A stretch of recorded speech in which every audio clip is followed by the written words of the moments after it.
fun. Your heart is crying out for joy. That's where artists come in. Pam Nielsen of Salt Lake City, Utah, never meant to be a world-renowned artist.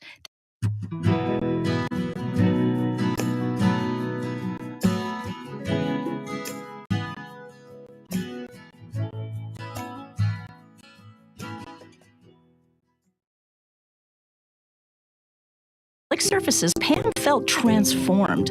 She's featured in homes, galleries, and fine hotels around the world, but she credits God with her results. On Inspire Your Heart with Art Day, check out Pam's heart-themed prints on her website, PamelaNielsen.com. That's PamelaNielsen.com. On National Backward Day, consider having dessert for breakfast. Wear your clothes backwards or right from right to left. This worked for Leonardo da Vinci, who even wrote his letters backwards. Some say he did this to hide controversial ideas about science from the church. Others say it prevented his best ideas from being stolen. And perhaps the most practical reason is that it kept him from smudging the ink as he wrote. Whatever your reasons for trying things in reverse, on National Backward Day, don't forget to use your blinkers. Ice cream for breakfast, please. Yes, I like that And idea. ice cream for breakfast. Ice cream for ice cream. Guys are nutty. I'm Anna DeVere. I'm Marlo Anderson. Thanks for joining us as we celebrate every day. See you tomorrow. Serving historic downtown Oxford and surrounding areas, graphic design, branding and logo design packages, custom invitation design, screen printing, web design packages, and more. Wilkinson Creative Company's goal is to bring surrounding areas into the digital age of marketing and make local businesses thrive with our innovative design offerings. Visit WilkinsonCreativeCo.com for more information and call today at 919-693-4622 to see your business grow. From the Nextdoor Radio Newsroom, it's time for the Nextdoor Radio News. A 6th Memphis Police Department officer has been disciplined for his involvement in the brutal beating and arrest of Tyre Nichols, a department spokeswoman said Monday. Officer Preston Hemphill was relieved of duty shortly after the January 7th arrest of Nichols, who died 3 days later at a hospital, Memphis Police spokeswoman Karen Rudolph said. She did not disclose Hemphill's role in the arrest. Rudolph said information on disciplinary action taken against Hemphill was not immediately released because Hemphill was not fired.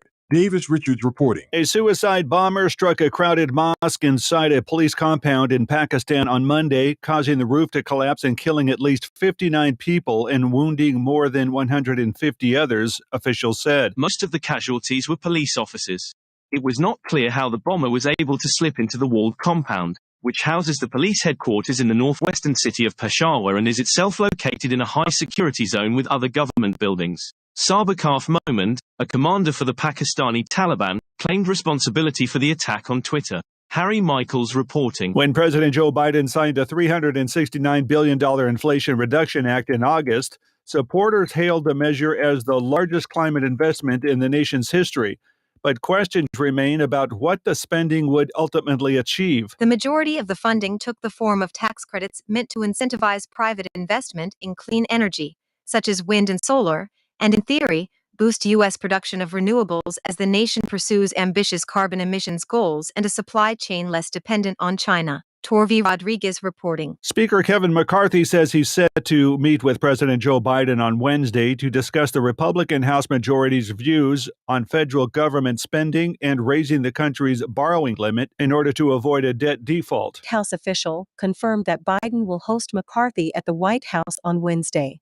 They will have a discussion on a range of issues, the official said, adding that this is part of a series of meetings with congressional leaders at the start of this new Congress. Haley White reporting. This is the latest news headlines. The National Prayer Breakfast, one of the most visible and long-standing events that brings religion and politics together in Washington, is splitting from the private religious group that has overseen it for decades due to concerns the gathering has become too divisive.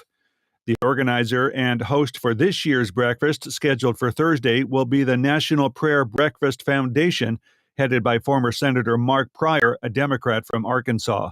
Elon Musk's personality and unconventional tactics are emerging as key exhibits in a trial revolving around one of his most polarizing pursuits, tweeting. Musk, who now owns the Twitter service that he deploys as his megaphone, was often a study in contrast during his roughly 8 hours on the stand. The CEO of the electric car maker is facing a class action lawsuit filed on behalf of Tesla shareholders after Musk tweeted about a company buyout that didn't happen. Asian shares edged higher on Monday into a week that is certain to see interest rates rise in Europe and the United States, along with U.S. jobs and wage data that may influence how much further they still have to go. Earnings from a who's who of tech giants will also test the mettle of Wall Street bulls, who are looking to propel the Nasdaq to its best January since 2001.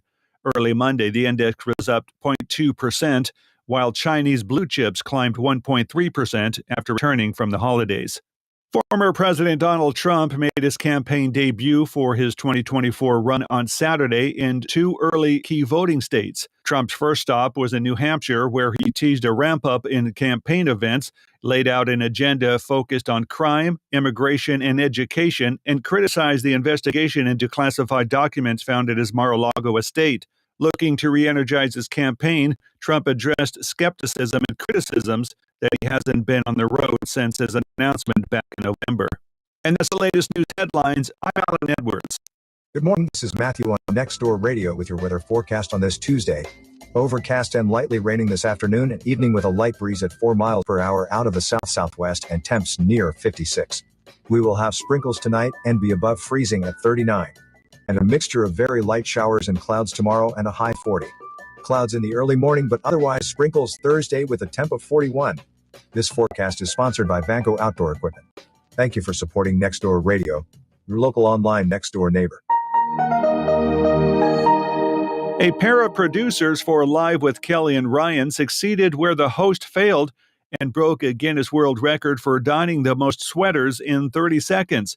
The host of ABC's talk show, Kelly Ripa and Ryan Seacrest, attempted to break the record for most jumpers put on in 30 seconds, the team of 2, during a recent broadcast, but fell short of the previous record of 8. Once the segment was over, 2 producers decided to make their own attempt at the record, with one helping the other don the sweaters.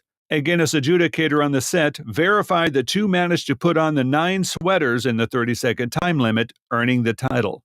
Lewis Electric has been in business for over 53 years. It is a third-generation, family-owned business. Lewis Electric always strives to complete their projects on time. Will help any way possible with your budget. They work in a multitude of areas in the electrical field, focusing on commercial, industrial, municipalities, and more. Call them today so they can help you get your project completed on time and on budget. 919-693-6615. They're located in Oxford at 912 Williamsburg Street. Lewis Electric is your local electrician here for you. You have an event, upcoming show, or update about the community? If so, send your public service announcement to contact@nextdoorradio.com or send by mail to P.O. Box 2491, Hey, it's Trace Oxford, now North with Carolina. Nextdoor Radio. Join us every single Monday through Friday from 11 a.m. to 1 p.m. for the Just Shaggin' program. Give us a call. 919-618-9258. Phone line brought to you by Car Lake Outfitters, located in Henderson, North Carolina, at 993 South Beckford Drive at the Marketplace Shopping Center.